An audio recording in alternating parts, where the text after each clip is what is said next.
من سلك طريقا يبتغي فيه علما سهل الله له طريقا إلى الجنة.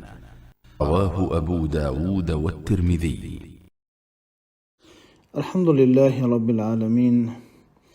الحمد لله الذي أعظم علينا المنة بأن أدركنا شهر البركة والرحمة، فكانت نفوسنا بالصلاة والصيام والقيام مطمئنة، وفرض علينا الصوم ليكون حصنا لنا وجنة، وأغلق أبواب النار في هذا الشهر وفتح أبواب الجنة. وصلى الله وسلم على عبده ورسوله محمد قائد الخلق وصاحب السنة، وعلى آله وصحبه وسلم تسليما كثيرا. أما بعد، السلام عليكم ورحمة الله وبركاته. ليرمي يجري ويا همارخ حقلوش همارخ خوات دلوش دلو تات أحكا همش دوش حدوشتر همارخ باتح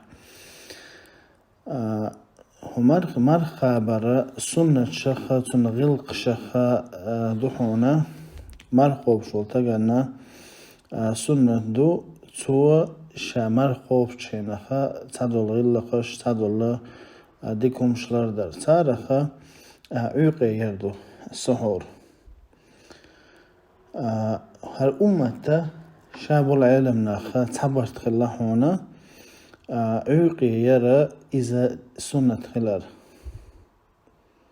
دلاحة يتسين شن تعقدات تس عيقن حلاغتنا هم تقالرخا شن نية مرقب نية تنخل شعني تن مرقوت شمخردون دلاحة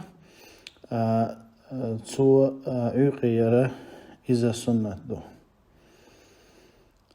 دليل الله صلى الله عليه وآله وسلم تسحروا فإن في السحور بركة.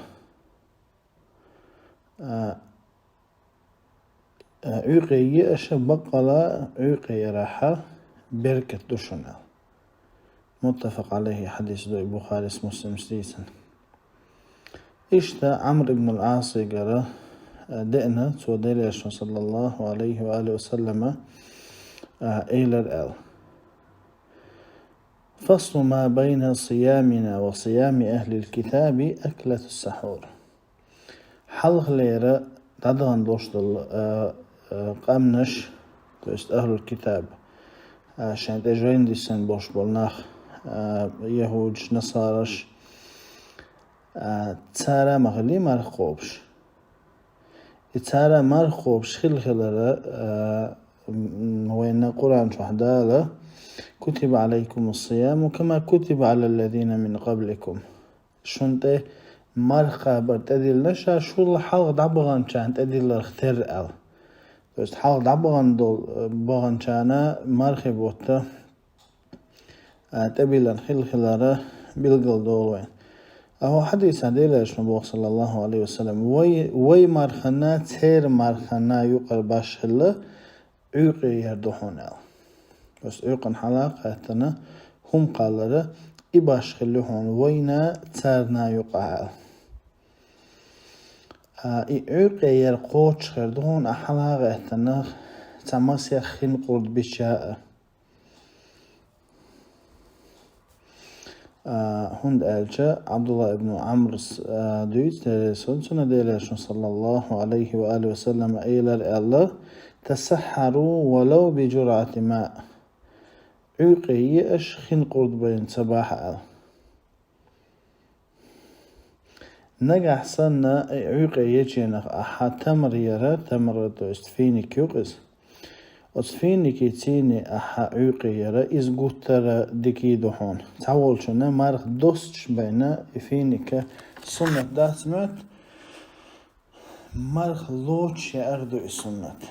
أبو هريرة سدويس عليه سنة ديلاش صلى الله عليه وآله وسلم إلى الأعلى نعم السحور المؤمن التمر. مؤمن تقولي يرشو سحورة إذا فينك يحون به تمر. إذا أبو داود سديت النص صحيح حديثه. هذا والله أعلم. وصلى الله وسلم على نبينا محمد وعلى آله وصحبه وسلم.